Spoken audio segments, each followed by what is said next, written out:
Tiens, oui, le Minitel. Le Minitel, avec Nicolas Taureau, parce que c'est sur Minitel qu'on consultait nos horoscopes on pouvait, jadis. Donc, tout à fait. Et donc on a parlé pendant une heure d'astrologie. Je ne pouvais pas du coup ne pas commencer par écouter la voix d'une dame que cette en-tête connaît bien. Écoutez.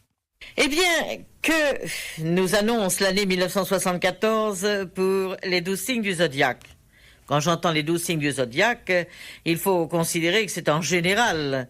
Il n'y a pas un thème qui ressemble à un autre, par conséquent, on ne peut pas définir ce que sera l'année pour l'ensemble des gens qui appartiennent à tel ou tel signe, bien entendu. Madame Soleil, 23 ans d'horoscope chaque matin sur Europe 1 jusqu'en 1993. Et à côté de ça, un service Minitel qui porte son nom, le 3615 Soleil. Autrement dit, bien avant Internet, les Français étaient déjà connectés et demandaient déjà leur avenir. Sauf que le Minitel, au départ, n'a pas été inventé pour ça. Pas du tout, même. Ouais, c'était quoi l'idée au départ? Même si j'ai une toute petite idée. Alors, l'idée était de faire, Julien, un annuaire. Voilà, je pensais pas à ça.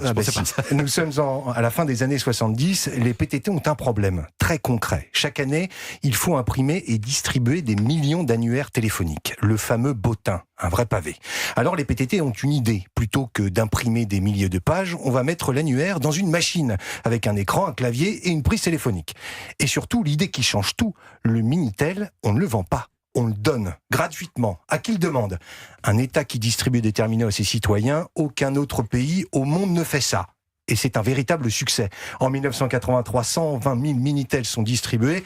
En 84, 530 000. En 85, plus d'1 million. Ah oui. Ouais, donc au départ, le Minitel, c'est juste un annuaire. Exactement. Et c'est là que l'histoire devient singulière, parce que les Français vont prendre cet annuaire électronique et en faire tout autre chose. On consulte sa banque, on réserve son train, on achète, on joue, on discute, on rencontre même des inconnus.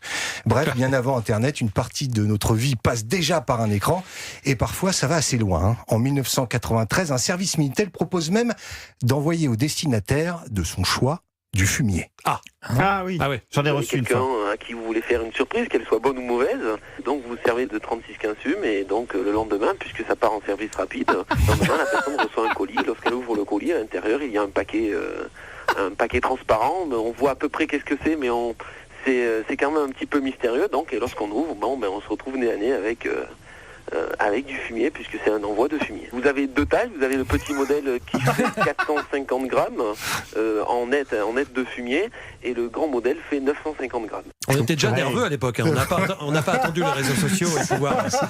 Je pense que c'est le tout premier canular téléphonique, numérique, pardon, c'est vraiment l'ancêtre du prank. Ouais. Hein, mais le vrai phénomène, en fait, c'est autre chose. C'est le Minitel rose. Les messageries deviennent un commerce tellement énorme que l'État finit par devoir s'en occuper.